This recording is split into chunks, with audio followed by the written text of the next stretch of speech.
So hi everybody, we are here. I told you guys that I was going to have a great conversation with Darian Wigfall.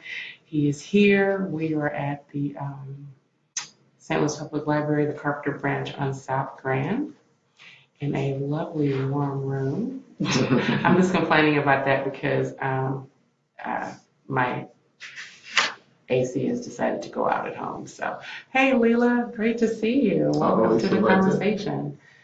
Lisa liked it. Hi, Lisa. Do you know Lisa? Oh, Lisa. No. Leela, I'm sorry. I saw. Hi, Lisa. Leela was what I was trying to say. See, I was Lovey. Hey, how are you doing? Lovey works with me. Okay. And she also works for the county government. I forget exactly what she does. That's her main job. So yeah, I guess I want to give a little bit more time for a couple more people to get in, and then we'll just jump into it. In the meantime, I kind of wanted to just kind of create the intention, and I read it, so I'm going to look down at it a little bit. But I just want to create a safe space for everybody to really engage in the conversation. So my intention is that we engage each other with respect, integrity, and honesty, that we share honestly from the perspective of our experiences, that we approach this conversation with the understanding that everyone's experiences and views are both unique and valid, that we allow people engaging in this conversation to express their opinions without making them or ourselves wrong, because sometimes if we see something differently, we can make ourselves wrong as well. So we're going to suspend that. And then a big thing, especially for me, is that we agree to open ourselves up to the possibility of learning something new about something we already believe we know a lot about. So that's basically the intention that I wanted to start for the conversation. Hey, Kathy, welcome back. I'm so glad you were able to jump back on. So with that, I want to start initially with a question. What are your thoughts around how we approach dealing with racist individuals? A lot of times we see people want to just kind of pile on them and, ostracize them and all that. Should they be ostracized? And then if you think so, what type of impact would that have on helping them shift the perspective? I guess my thoughts on that really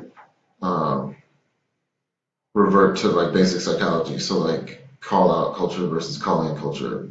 Anytime you call somebody out, especially in front of a group, it's going to be it will backfire. It will not get the result that you're looking for, but it also sometimes people are looking for that result. So if you want to actually convert people from the thought that they're having, you need to first acknowledge that thought as valid, and then say, but have you thought about this? And a lot of times you need to do that in an individual situation where you pull them to the side and you talk to them about it. But that's just like basic psychology. Anytime anybody is doing something that is detrimental to a group or something like that, they should be called out one-on-one with the person, usually with the person that they're causing the conflict with. But it could also be somebody who's like a leader in the group, somebody that kind of like pulls them both to the side and is like, hey, we're having this issue. Can we talk this out? But I think that when you pile on people, especially on social media, they're gonna double down, and that's just how basic psychology works. It's like if you're gonna attack me for the thought that I'm having and make me feel invalid, I'm going to double down on what I feel, what I think, and continue in that track rather than ever giving you enough benefit of the doubt to listen to what you have to say. So I think, I'm not sure who it was, they call it Carl Jung or somebody like that, was saying that if you don't validate a person's thought that you're arguing with, you'll never win them to your side. So well, I can see that because, I have a friend, Derek, that we were having a conversation about like blame. It was a long time ago. And he was talking about, like a lot of people find it really easy to point the finger of blame. You did this to me, you did this wrong. it's your fault, blah, blah, blah. It's like, and he said, it's really easy to point that finger at someone, but it's really difficult to turn it around and point it at yourself. And it is. It doesn't even feel good when you do it. Like if you try it, Right. it doesn't really feel good right now. It's not comfortable. But I think that it is important that we look at, like not just the other person, but, our, where we are in the conversation, where we are in the situation, it's easy to make people wrong. And it's especially when, it's something very hateful, because your emotions come into play, what's his name? And I just totally blanked out. And you kind of hooked me up with him. The guy that was going around talking with the Klansmen. Daryl Davis. Yeah, and I could, he came from a different perspective because he grew up outside of the country. He grew up in a very global community. Like, he went to school in what's the I can't think right now. I'm sorry, I'm having a brain fart moment. Embassies. So he grew up as an embassy kid, so he didn't experience racism at the level, he didn't experience it, I don't believe, at all. So he was he was really kind of curious when he got back to the States, when his parents brought him back to the States, and he realized that all these things were going on and people were hating him and hating people like him merely because of the pigment of his skin. And so, that was the thing that kind of fueled him and drove him. And then as he moved forward, he started just having conversations with people. So I think that is a really great perspective to approach it from. But he has the benefit of not having grown up for his formative years in a society that is so intrinsically just rooted in racism. Yeah.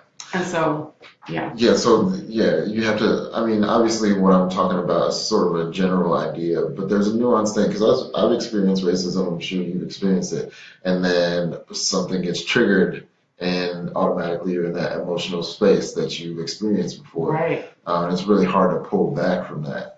And I should say that there is such thing as like righteous anger. Like if you want to express that anger, but it always boils down to think with the end in mind. Are you thinking with where do you want to end up in this conversation?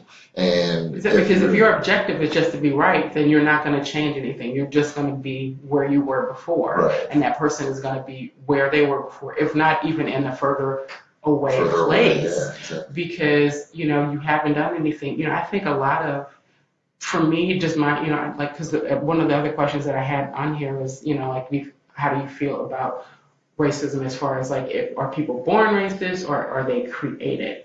And I really don't think that I don't think that anyone is born a racist. I think that people are educated to be a racist, because when you look at kids, we have a wealth of beautiful kids, babies at all the Nordstrom babies, and I just watch them with each other, and and they're the rainbow, and they just love on each other, and all kids are like that, but they don't really notice, oh, I don't want to play with this kid. They don't have it in themselves, or I don't want to play with this kid because their skin's browner than mine. Right. They see a bunch of kids on the playground and they just kind of want to go out and play. It's mommy or daddy or uncle or grandma or somebody saying, hey, you shouldn't play with this kid because this kid is black, or this kid is Asian, or this kid is whatever. Right.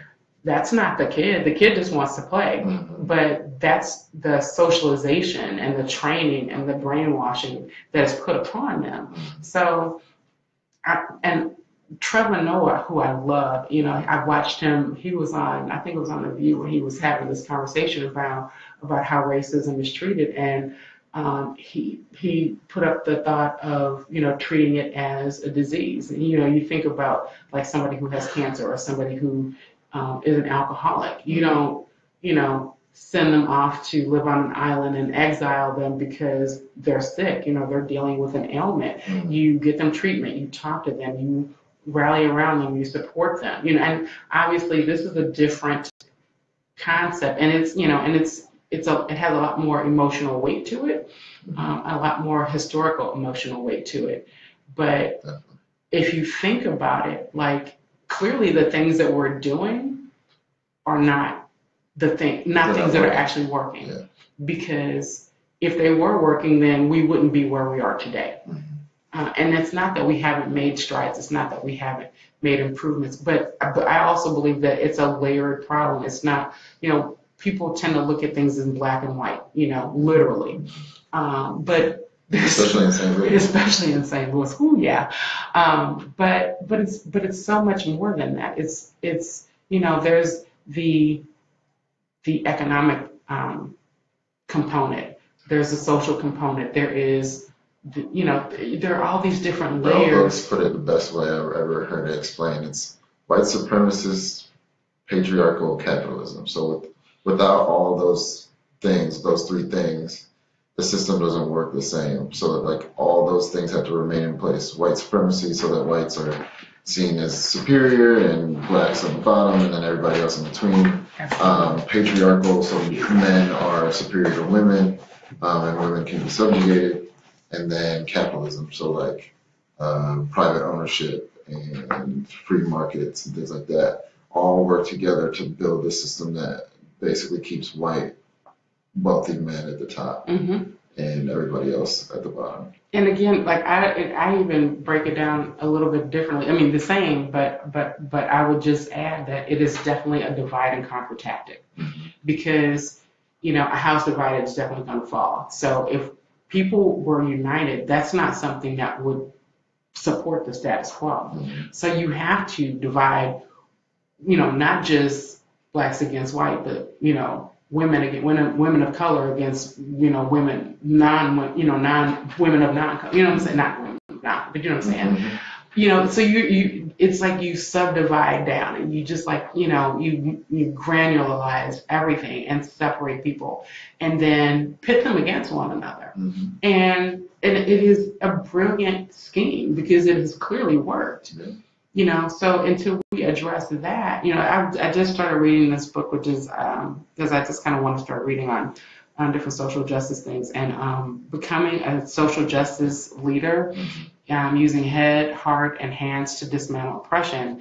If you guys can see that, I would highly recommend picking that up. And one of the things that they talk about in here, and like really just got into it, is like the emotional element. Like really, like just not, there's that emotional element to everything. So if wherever your feet are planted in a situation when it comes to, how you want to address things, that's what you're going to stand in. So it has to be a layered process for dismantling racism or any ism that there is. Their approach to dismantling injustice is they start the core with racism, because it can be applied to all the other isms, sexism, ageism, ableism, all, you think about mental healthism, like all of the different isms, the different ways in which people are oppressed. Yeah. Exactly. Yeah. But, racism really has it down. Like, they're like, they know how to do it. They know how to oppress people. It seems to me that tends to be the model for all the other ways to oppress. It really kind of comes back down to that. So yeah, let's see. Hey, Amy, thanks for jumping back on. Kayla, how are you? Miss all of my people. I have a few great people from Nordstrom that have they've left. They've abandoned me. But they've gone on to. So regarding the current state of affairs around race, what concerns you? Things that if you watch the 13th or read Jim Crow or something like that, that just show that we've gone so far with precedent as far as like the Supreme Court and things like that, that there's really no way back for like suing on the basis of discrimination because of race, or even really being able to prove that you were fired or not hired for the basis of your skin color. Those things concern me, because I asked an attorney, I was like, so what do you think about these decisions that Michelle Alexander was talking about in the new Jim Crow? And he was like, well, basically the only hope we really have is that this whole prosecution system, basically, prosecutors like Bob McCullough get to decide who's guilty and who's not by manipulating grand juries and things like that, and then of course getting police to testify in certain ways so that certain people will go to jail and certain people won't. But basically, yeah, 90% of the decision for somebody going to jail is almost in the hands of a county prosecutor or city prosecutor, which is why it was such a big deal that Kim Gardner was elected last year. But he was saying that eventually the system will crumble under itself. Like there's really no legal way back to like being able to prove racism or discrimination based on color. So that concerns me. That's frightening because with everything that's going on, I mean, and it's that frightens me because there are so many people out here that they don't believe what they're seeing with their own eyes. They don't believe, and I feel like, at some point it's a willful choice. Like you were choosing not to believe what you were actually seeing. Mm-hmm. You were choosing to believe that we're just making this shit up. With the mounting, it comes down to, here we go back to black and white. It really comes down to when something happens like with Castile and that verdict came down. You can take a poll of black people across the country and 9 out of 10 of them will not be surprised that was how that went down, in spite of the fact that it was recorded live. Yeah. In spite of the fact that here we are. Well, I mean, after we saw Eric Garner, choked to death on camera. Literally choked to death on camera. There was nothing else that's going to... Like what? Exactly. So, and when people say, what is it that I have to do to not die at your hands? Like, we're not joking. This shit is real. Mm-hmm. And these are only the ones that we see captured on video. Exactly. Not the ones that are just have an official report that's believed by everybody and everybody kind of goes about their business. Exactly. And I'm like, we really have to start playing a different game. We really have to start playing a different game. Yeah. And you look at the NRA, they are like, that's who we should take our playbook from. Yeah. Because they know it's all about economics. Yeah. Ultimately. Yeah. And and it is. So then, that's a concern for me with, like with the distribution of wealth being at such a disproportion, where, there's like hardly a middle class anymore. You have extremely rich, extremely poor, and a few people maybe sprinkle in between. That's what capitalism is designed to do, though. It separates most of the people from the capital and keeps it in a few hands so that it can be controlled. But I mean, yeah, that's just the way it's designed. It's working. The system is working like it's supposed to. Well, that's depressing. Eventually, there will just be super rich and super poor, and there's no middle class. Yeah, that's unfortunate, and but at the same time, being the eternally optimistic person that I work very diligently to be, I refuse to give up. I guess I'm a fighter and I'm optimistic, and so I think that there is hope. It's just going to require a lot of work. It's not like there's not hope in the sense of, I'm just going to sit here and have mental thoughts and wait for something better to just magically appear. No, we're going to have to work our butts off. We are really going to have to work for it. But what are you encouraged by? Like, are there things that inspire you that are going on? Yeah, I still have friends that are very much active in groups like Decarcerated St. Louis and St. Louis Action Council and stuff like that, and seeing the work that they're working on locally, and kind of in conjunction with other people in other cities, that inspires me.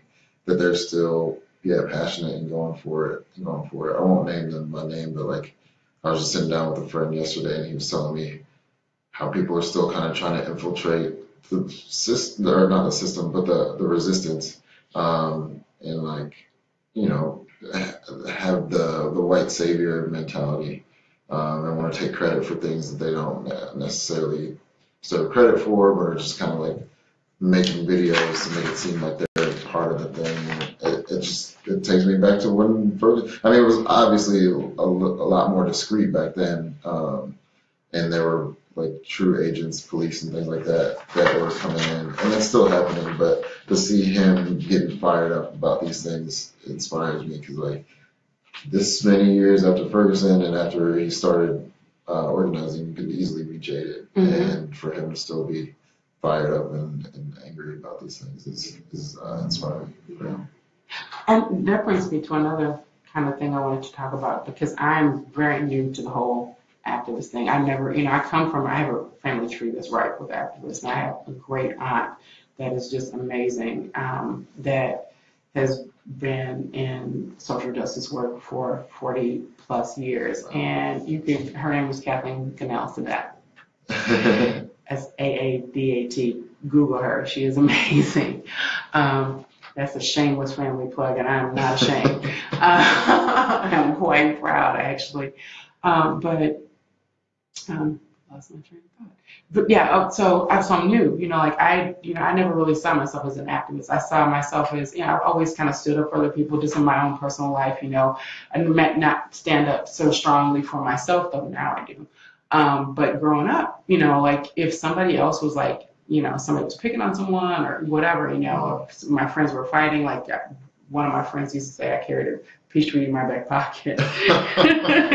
He's like, Cheryl, she carries this peach tree in her back pocket. Like, if you're quarreling and she's going to pull that sucker out and be like, okay, let's talk. Now you sign here and you sign here. We're all going to agree. We're going to get along. And, because, I'm about the love, and I like it when people get along. It's a lot more fun when everybody's getting along than when people are screaming and yelling at one another. So I'm going to do my part to do that. But I never really saw that as necessary activists. But then, 2016 rolls around, we're in the election cycle that we were in, and it was just it was like a crazy runaway train to me.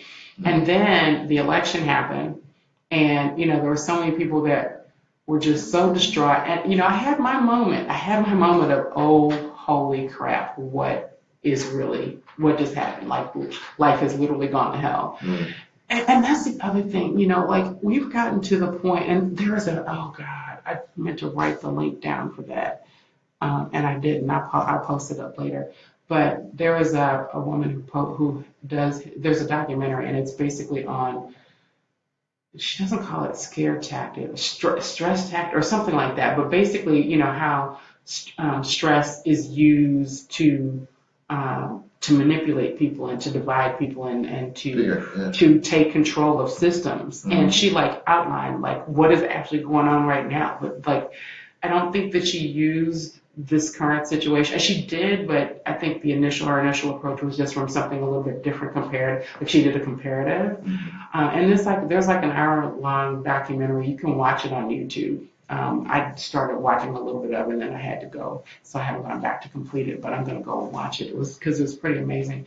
But that's, to me, everyone just what I'm noticing is, and it seems like it's been a slow build over the last decade or so, that in the past when we had Republicans and Democrats and this two-party system that is just crazy. Mm-hmm. So it was we're right, no, we're right, but there wasn't as much fear. Mm-hmm. There's so much fear-mongering, and that sets the tone for the divide. That sets the tone to pit people against one another.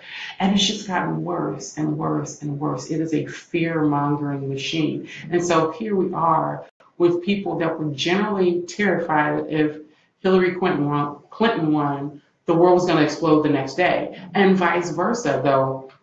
With our presidential Twitter feed, the world could literally explode the next day. That is just insane to me. Somebody take his phone. Seriously. But it's just we've gotten to the point where we're just so divided that what do we do? How do we do some common ground? Nobody wants to, everybody wants to toe a party line. And it's like, well, you weren't elected to toe a party line. You were elected to support people in your constituency that, that need your assistance in getting things done. But I will say this, one thing that I find very promising, because I'm learning more and more about the fact that, things are, whatever's going to happen on the national level when it comes to the president, is going to happen. It doesn't mean that we don't have an impact, a way to impact it, but the way that we actually impact it is really on the local level. And I never saw that as clearly as I see it now. Uh, you know, Even a decade ago, I didn't vote in the primaries. I always voted in the general, and people don't get that's where the laws are made. That's where decisions are really formulated. And I came across, and I got this pamphlet, I got this pamphlet the last time I was up at Jeff City. I went to, for the people's session, that special session, I was very inspired by that. There was actually a rabbi who, and I'm going to reach out to him and have a conversation with him at some point. So maybe we'll do a Facebook Live, or maybe it'll be something that I write. I'm not really sure. It just depends on, how he feels about that. If his proclivity for doing a Facebook Live conversation works, then we'll do that. But I was really kind of, my thoughts around, and my experience, I will say, around people of faith when it comes to women's right to choose and her body and abortion and so forth, or like, no, they're totally against it. And he was at the hearing, and he spoke as a person of faith, and he spoke about, in the Jewish faith, they believe that a woman has the right to govern her body, and whatever she says is whatever her will is for how she chooses to treat and to express herself within her own body is her right to do that, and no one has the right to interfere. And I was just like, what? Like, I'd never heard a person of faith, say that. It's so rare. Right. And I was just like, and that's why I can't wait to have a conversation with him. So, and his name is Rabbi Zen. Nice. How cool is that? Like, don't you just want to talk to him, Rabbi Zen? Anyway, but going back to what I was inspired by is there's an organization, Government by the People, and I was not aware that there are 24 states that allow their citizens to create laws. There used to be 26. Two really? States dropped off. That's terrible. Crap. Since I've been an activist, that's crazy. Oh wow, I didn't see. Okay, see, so you were aware of this. I was not aware of this. So then, when you see these people, then they approach you and they're wanting to. You to sign like a petition. What they're trying to do is they're trying to get something on the ballot that the people are putting on the ballot to turn law. So if they get enough support for it, 10,000 signatures. 10,000 signatures. See, there you go. Love this guy. 10,000 signatures. It gets to go up for a vote on the ballot by the people, and we can change a lot of things. That is a huge tool at our disposal. And with 300,000 people in St. Louis, it's not that hard to do. Right. I'm like, I am so inspired. Like, when I saw that, I was like, I got an idea. Like, I have something that I would love to see on the ballot. And I won't go into it right now, but seriously, like, we can just say, hey, I want to see, like, what can we do? And so that's the thing that I want to talk about is, like, when it comes to activism, like, it's really from wherever you are, because like when I first, like when everything was just flying out of the White House, it was like smoke and mirrors and divide and conquer, like literally. And I was just like, it was like one of my friends said, it's like swatting flies. You don't know what to hit now. And I really believe that was all by design, because it's designed to overwhelm us and to make us feel like that there's nothing we can do. There's so much happening. We're overwhelmed. We don't even know where to start. This presidency, and to just throw our hands up. The unveiling of the New World Order. I mean, I don't know how many people are into conspiracy theories and all that kind of stuff, but I mean, if you're paying attention, the world has drastically changed since the 60s. Oh, and from my understanding, obviously the New World Order was kind of set in motion from the founding of this country, but with gradualism is only allowed to be implemented in at certain times when people are ready and really asking for the change. Things like the Patriot Act that happened under Bush. When people are so afraid that they're like asking their government to take away rights. And so basically all that stuff that has been done up until this point, Trump has basically just unveiled it. Like it's still very much veiled. It's not out and like in public knowledge, but like if you're paying attention. Oh yeah, and that was my thing. I was like, for all of the stuff that's flying at rapid speed. National Defense Act, that was crazy. Yeah, I'm not familiar with that, but I've heard people talk about some of the things that he's passed that they were just like livid about, and I'm not up to speed on everything. I'm very clear that I don't know everything. I don't know. There's so much. And the more you know that you don't know. At least that's how I feel. Right.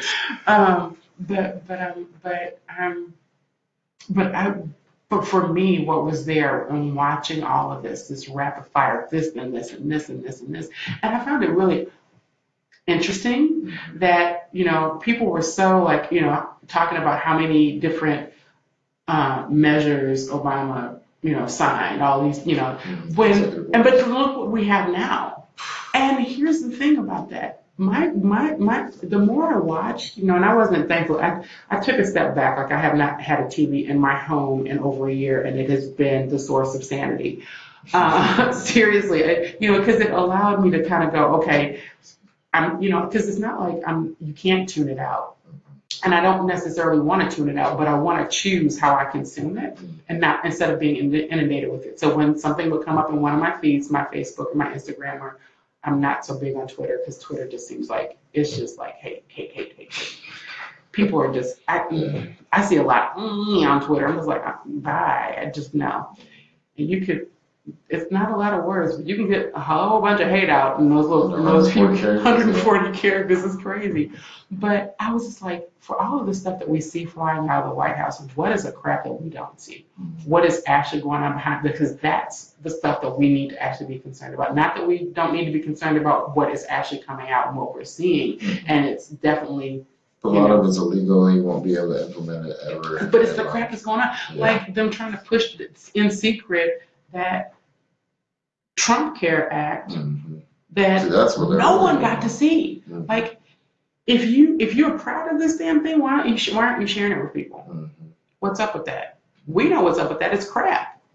Right. Like it's crap. Just like the whole Comey thing. Like he thinks that because he's the best president ever, that no one will understand the basic principle of if somebody's investigating me and I'm guilty and I fire them, that makes me look more guilty.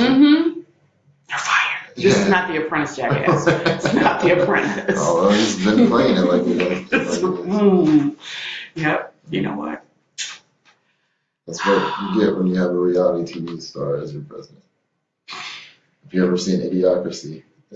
No. Did we talk about that before? I need to write that down. Yeah, Idiocracy. God, that sounds like something we all need to watch. It's funny because when I was talking with my Kathleen going back some previous conversations, and we were talking about this was just out on the outset of the election and the things that were coming out, and she was like, you might want to take a look at this documentary Ballot Measure 9, which she was actually pretty heavily featured in because she's very active in the fight against that. But what that was Ballot Measure 9 was a measure that Oregon put up for a vote. There was an anti-LGBTQ legislation, and people were during this time when they were fighting against this and working to make sure that the measure didn't go forward.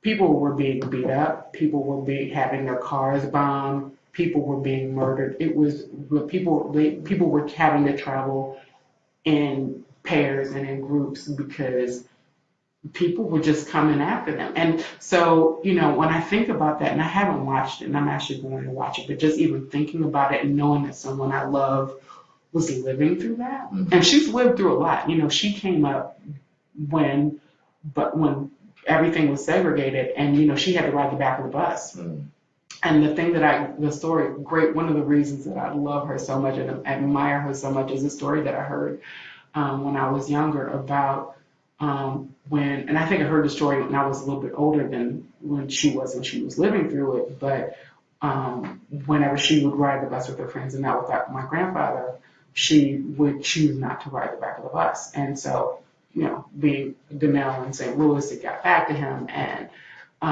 so he sat her down and talked with her about it. And I love them both for this story that I'm about to share. And he asked her, he said, I hear when you're not with me, you refuse to ride the back of the bus. Why do you do that? And she said, because I don't feel that it's right that I should have to ride the back of the bus just because I'm colored, because at the time it was colored. And he told her, then you do whatever it is you feel is right.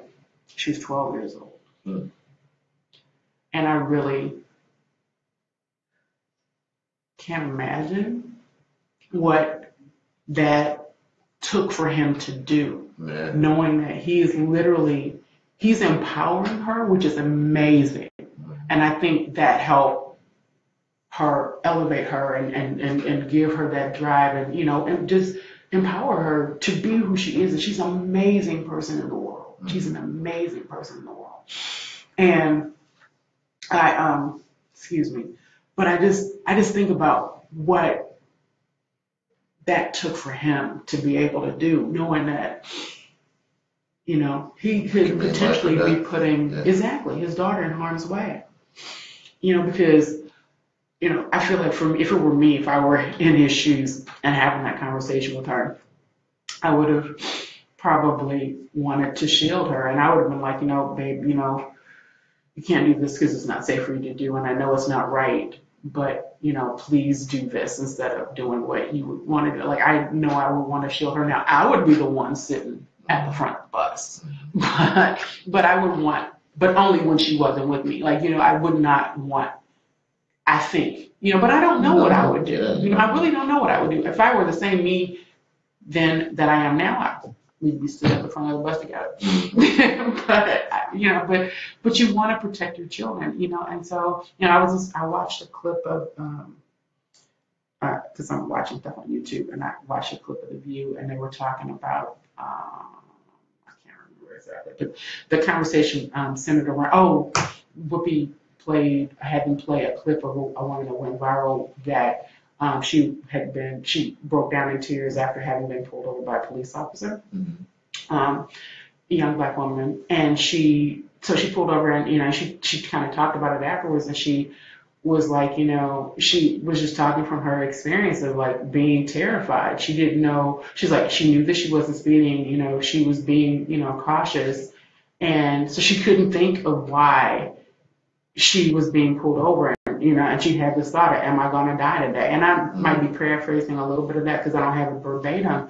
And so he basically just wanted to see, he asked her if she was okay, because she was driving a little bit slowly. He just wanted to make sure that she was okay. And she was like, I was so terrified. And she broke down and started crying. He was like, please don't cry. I just wanted to, you were driving a little bit slowly, and I just wanted to make sure that you were okay.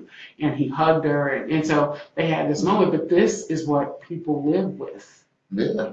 And one of the things that Sonny Hutton, the former prosecutor, she talked about her experience. No, that's a different person. Sonny Hutton is a friend of mine. She's a no, Sonny, no.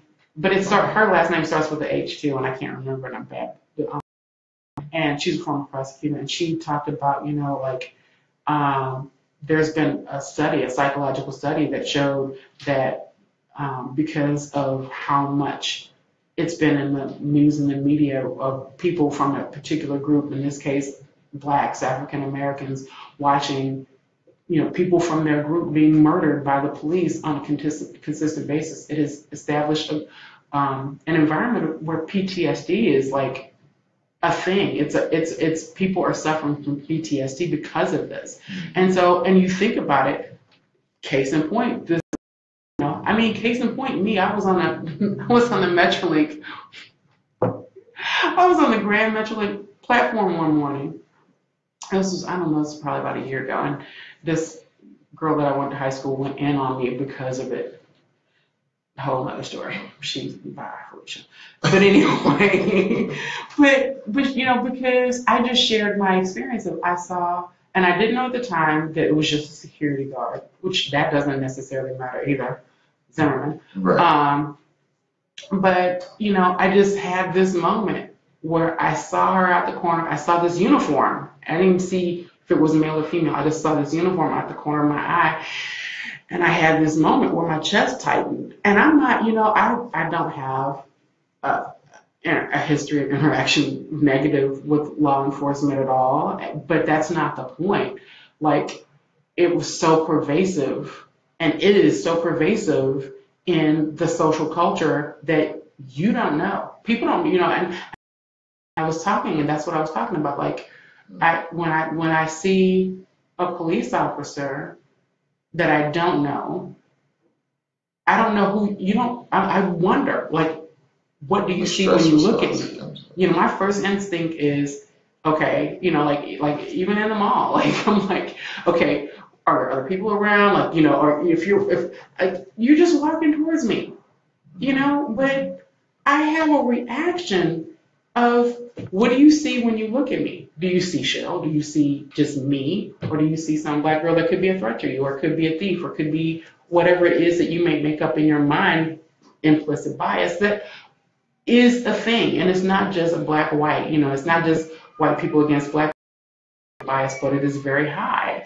Well, I mean, W.B. Du Bois talking about the double consciousness 100 years ago. It's the same thing. It's like, I hold this identity that I know to be me, but then I also know that the world sees me in a completely different way. Capacity, right. But I have to hold both of those identities, because if I don't hold the one that the world has, then I might end up dying because I didn't follow the rules that they expect me to follow. But yeah, I don't know. You're talking about the media and things like that, and just conditioning, and we're kind of going through a bunch of different things, but like, more white people are killed by the police than black people are killed every year. Let's just put that. More white people are killed by the police than black people are killed every year. Usually they're doing something wrong. And a lot of times, but the statistics show that there are more white people killed than black people killed every year.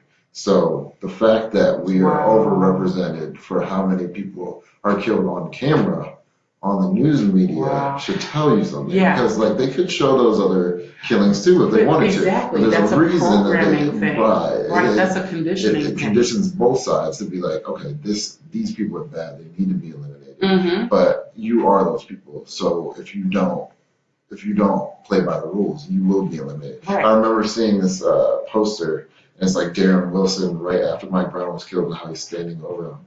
And that image was shown in the news like over and over and over again. And it's just like, to me, if you're paying attention, the news media is conditioning us to have that stress response. I mean, we already did to a degree when police pull you over if you're black, but like, now it's to the point where it's a whole different ballgame. I might just die because this guy, because you're having a bad day, right? So exactly. Yeah, but you know, it's just like, okay, like, you know, with Castillo, he had a permit to carry. He said that, because you're supposed to say, you know, I have a permit, I have a weapon, blah blah blah. But yeah, it didn't do anything. Doesn't matter. Because you're black, you're at the bottom of the total. White and black is more of an economic distinction than it is about the color of your skin. It's like, one group gets to have the extreme privilege, and the other group gets to have the extreme, I guess, not suffering, but like lack of disadvantage. Yeah. So like, before the mid 1600s, there was really no such thing as white people and black people. You were named for the country of origin, or maybe your family or something like that. But then the color line was drawn so that countries could make further divide. Exactly. Further divide. So I mean, they have to continue this narrative in order for the system to stay in place. The easiest way to do that is to use the news media. Oh yeah. Because it's ubiquitous. And actually, I think music. I was music the too, guy yeah. that I was. Hip hop. God. Oh yeah. There. You know, when you think about it, because hip hop originally was like, you know, it was for us to stop killing each other. Exactly. It was a way for us to stop killing each other. It was a way for us to communicate and empower one another. Mm-hmm. But then that would having it be that way is not going to help the system stay in place. Right. It's going to actually help dismantle it. Right. So what do we have to do? Well, we have to interject drugs. We have to interject, you know, gang mentality. We have to interject, you know, gunplay. We have to all this stuff that's nothing but tearing you down. Have you seen, because I want to see, I love Tupac. I'm a big Tupac fan. And there are a lot of people on both sides of this film that is out, you know. I haven't seen it yet. I haven't seen it yet either, but I do actually plan to see it because I just, you know, I do want to see it. I'm just curious. But, you know, and learning more about like him and how he came up and what his background was. Just, you know, and listening to some of his, you know, more conscious stuff. I'm just like, and he's a Gemini. So. One day before I was. Well, not the day, but. Boom. June No, I liked 17th. you. Awesome. Yeah. But it's just, I don't know. I think that is a way to program people, you know, for better or for worse. Definitely. And the system co-ops things. Oh, absolutely. And that has been used, when you think about it, you know, you just look at what Trump did. Look at what Trump did. Right. When he Steve Harvey in to have a conversation with him. God bless America. I used to really like Steve Harvey. You know, well, I don't know. He was problematic to me from when he wrote. Well, what was it? Something. Act Like a Lady, Think Like a Man. Yeah. Yeah. Well, and he's problematic for me too because he has very sexist views. Right. He has very, Clearly. very, very sexist views. And he has a very strong stance when it comes to organized religion views. You know, and look, I'm not here to poop on people's spirituality, but my thing, again, spirituality, or not spirituality, religion is has always been a tool to dominate and to control people. Mm-hmm. Yep. Before there was economics, there was religion. That's how people were controlled. Mm-hmm. And so they all interplay. They all interplay with one another. You know, I think I didn't know about until rather recently, and I think we talked about this the last time we had a Facebook Live. It was a while ago.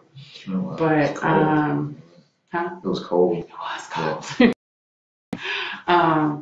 But Martin Luther King, you know, I think it was fine when he was just talking about race and about civil rights.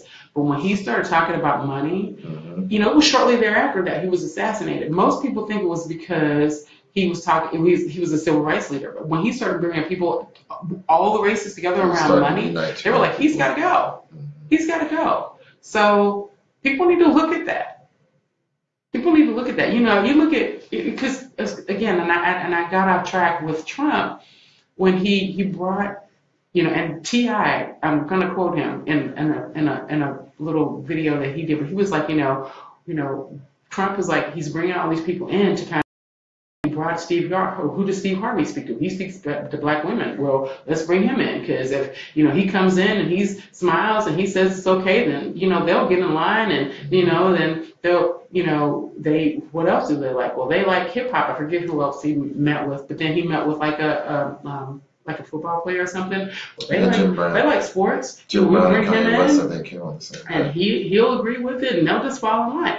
And you think about, like, look at what happens in the black community, attached to status and labels and all of this crap that is so superficial and it really doesn't mean anything. At the end of the day, you're spending all this money on Jimmy Choo's. Exactly. What are you doing? And if you took that money and backed a candidate Because here's the thing, people bitch all day long about, oh, well, this candidate is only, paying attention to blah, blah, blah because they gave them money. Well, how do you think they get elected? Right. Right now in the system that we're in that needs to be reformed, and we can put measures up to get that shit reformed, but that's how they get elected. It takes money to run ads, to go out and campaign, to go and to talk to people, to go across the country and talk to people. It takes money to do that. It takes money to do that. So yeah, if I'm giving you money, even Trump, he's like, well, money, I expect something in return. Yeah. Russia. I'm just saying. Right. I'm just saying. God, we all need to wake up. So yeah. But anyway, I don't know. There was something else I wanted to talk with. Okay, I kind of want to end on a higher note. So, let me ask you a couple more questions. So talking about activism really quickly, to kind of jump in. When you were starting out, what kind of advice or what was the best advice that you got? It basically equates to the notion that you have two ears and one mouth for a reason. So listen a lot and speak very little. Because like most people want to jump into activism thinking they got the solution. Pretty much everybody that comes into activism thinks they got the solution. Chances are somebody has tried that thing multiple times before. It has not worked, and that is why they're not using that tactic. Mm-hmm. So don't go in thinking you have the solution, because a lot of times the people that are in there have done enough to know that what you're talking about won't work, why it won't work, and doing that work again to explain it to you just makes them have to double back. So like, go in, see the landscape, figure out what is already out there and what's working, and try to improve on what's working. Now, if you have something that's completely innovative after some time, like say you've been working with a group like Organization for Black Struggle for a year, and you've been kind of learning the ropes, and you can see that, oh, well, this thing that they're doing is somewhat effective this way, then a different approach. Yeah, then you might have some basis for saying that and bringing that to the leadership. But like, yeah, go in if you're gonna become an activist in whatever way that means. Go in trying to understand the landscape before you want to implement anything. And then once you understand the landscape, yeah, go crazy, because then you understand that, oh, well, maybe the thing that I was thinking of a year ago is not going to work.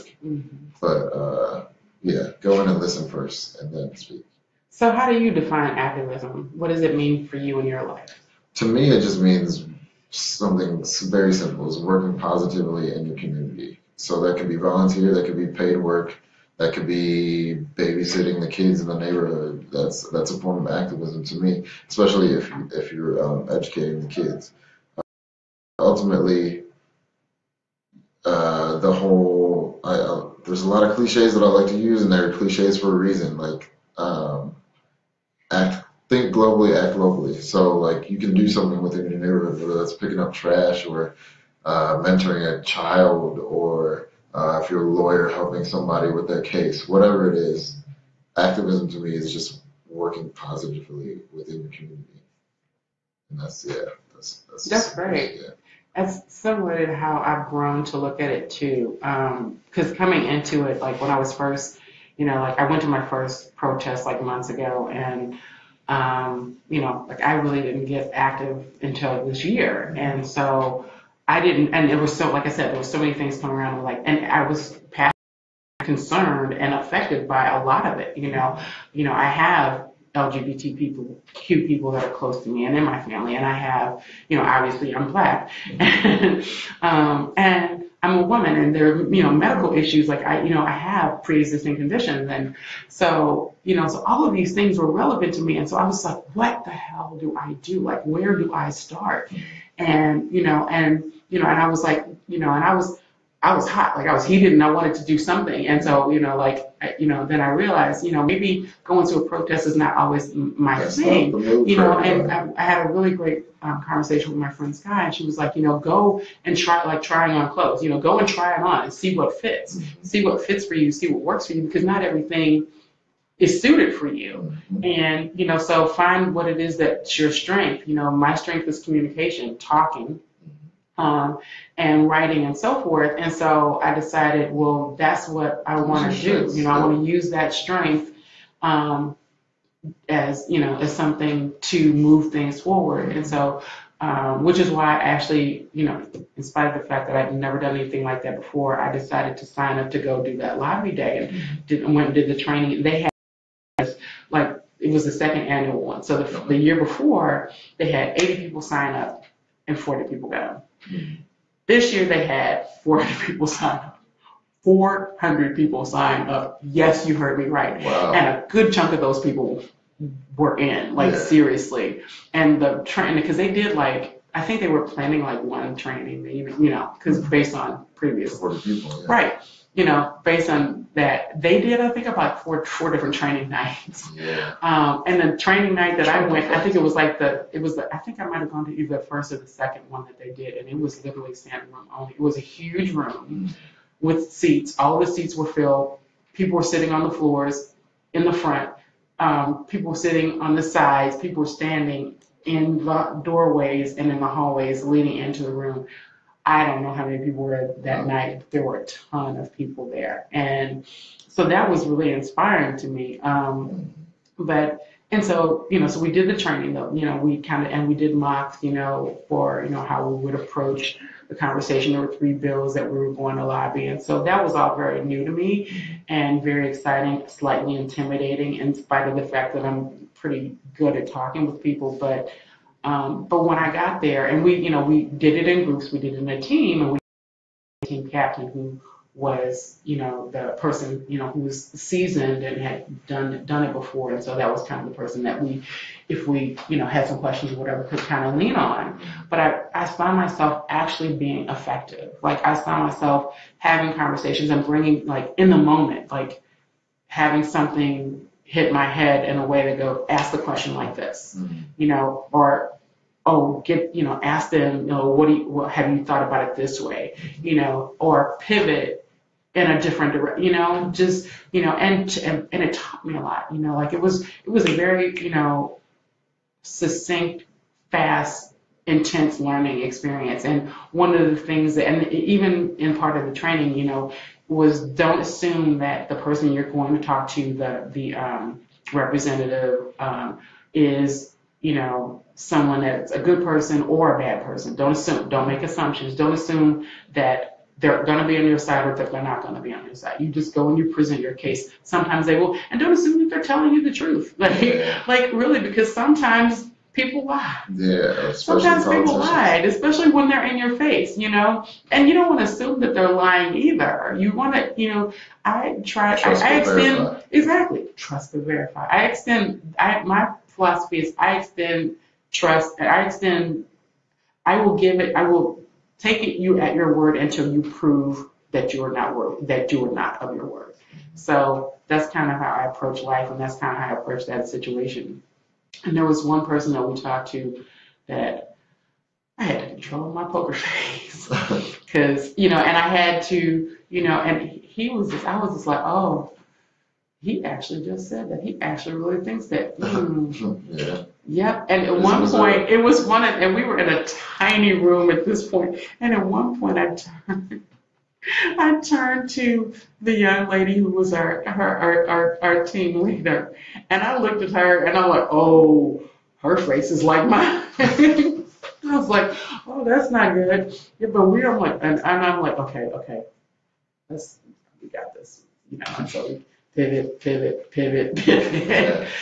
you have to do that, because, but it's something, and and I'll bring it back around to the race of it was a situation that to me seemed cut and dry, but also he was an attorney and he had his attorney cap on with it, and I was just like, okay, I get that. Like, I could get that perspective, and I could totally disagree with it. Like, and that's kind of where you have to be. Like, when it comes to, and it's a hard, it's a hard balancing act to be in the face of someone who doesn't like you because you're a black person, and that, and have a conversation with them, and to not get triggered and take it personally and go on the offense and on the attack, but to just be able to be in the space with them and be, okay, this is where I am, this is where they are. And their view of me is their view of me, but it's not who I am. It's who they choose to. You don't want to let it affect your mood. Exactly. Because, again, if you are committed to altering this conversation at all, it's not going to be easy. And you're going to be in a, if you're committed to actually doing that and having those conversations, you got to have heart, and you've got to, and you're going to have to develop some thick skin. Sometimes I wonder, because I'm very sensitive, and I have my moments when I can just be like, okay, fine, whatever. But, doesn't mean I'm not going to go home and cry in the corner later. Right. Exactly. Seriously. But, and, I might even shed a tear in front of you, but it doesn't mean that, and that's the thing, I think, especially for women, that we have to get, we are sensitive, some of us. Not every woman is super sensitive, and not everyone, but there's nothing wrong with being sensitive. That you bring your entire self to everything in life, and you'll bring your entire self to however it is that you choose to get involved, and make a difference. But let it be organic for you. Let it be something that is a strength, and because that's going to be the most effective thing. You can't, don't square peg round hole yourself. Don't do it. That's the worst thing in life in general, but specifically if you're going to be out on the front lines or on the sidelines or whatever, doing whatever it is that you do, however you do it. Don't let somebody else tell you how to do what you do. Just do what you do. Do what you do, and you'll be effective. And do it at the level that you choose to do it. It's your choice. Whatever. If you just want to write a letter, just write a letter. If you want to make phone calls, make phone calls. If you want to go to Jefferson City or Washington, D.C. or whatever and get in the faces of legislators, do that. But you don't have to. If you want to be on the front lines with picket lights, and tear gas, go for it. I'm not that girl. I don't suggest it. I did it for a while. I did it for about a couple months. But we need people, and there are people that are completely good at doing that. They're great at doing that. That is their wheelhouse, and I champion you, and I thank you from the bottom of my heart, because not everybody will choose to do that. But choose what you choose, and and choose it, and it's fine, because it's like, I heard somebody say this, and it was brilliant. It's like a symphony, like this is like, there's a lot of different analogies that I've used over the months to talk about, the way forward, marathon, not a sprint. Like, if you think you're just going to boom to the end, yeah, good luck. It's not going to happen that way. Stretch and hydrate. Yeah. Rest. And rest, and be good to yourself, because you have to replenish your spirit. Nobody else can do that for you. You have to replenish your spirit. You have to be strong and ready, and know when you need that time, because you can't at some point, because even I had to do it for myself. I had to recognize, okay, wait, I'm just like going and calling, and I talk for a living. Like, I literally talk for a living. I run a switchboard. So when I come home, sometimes I don't really want to talk. But then, I've got like, so one of my favorite apps is 5 Calls. If you go to the Play Store or iTunes, Apple Music. If you go and download that, and it gives you what the issue is, an overview of it, and then who your contact people are, who to contact, how many people you need to call about it, and a script, and you just call, and then you give a disposition, and it populates for the next person. It populates for the next person. Sometimes there's one person to call, sometimes there's 5. And then, and the one thing is that they do say though is, like if you're calling, like say, you're calling Clay and he's up, there's like 5 different issues that you need to call about. Don't cram all 5 on one call. You really want to be focused and pointed and call about each call. And it's a little bit more work. It is. But at the end of the day, decide, and if you're not one that you want to call on 5 measures, don't call on 5 measures. Pick the one that works, that calls you. Like pick the one that's most important to you, or the handful that's most important to you, and those are the ones that you call on. So that's your part. That's what you're doing. Some people are not going to call. Some people are not going to write letters. Some people are not going to go and get in someone's face and have a conversation directly. Some people they're not going to do that, but they'll write a check because they're in a position where they can write a check. Guess what? That makes a difference. So whatever it is, whatever lane is yours, drive that sucker till the wheels fall off. So that's it. Oh, and before we go, I just want to say 2 things. Because you had mentioned something about, we were talking about infiltration when it comes to different agencies and stuff. And on the one hand, I can understand that they want an overview of things to make sure that things don't get out of hand, or if there's not something violent that's going to go on. That's one thing. But there have been some other stuff that's been a little bit more what's the word, insidious? Yeah, it's just intelligence collecting. That I don't agree with, and I've had some conversations with people, or I just kind of threw it out there about how do you protect yourself? There is a video that you can watch on YouTube, Cybersecurity for the People, how to protect your privacy at protests, and I'll type the link to that in this once we're done. And then you can also check the ACLU's website, aclu.org, or for Missouri, it's www.aclu-mo.org.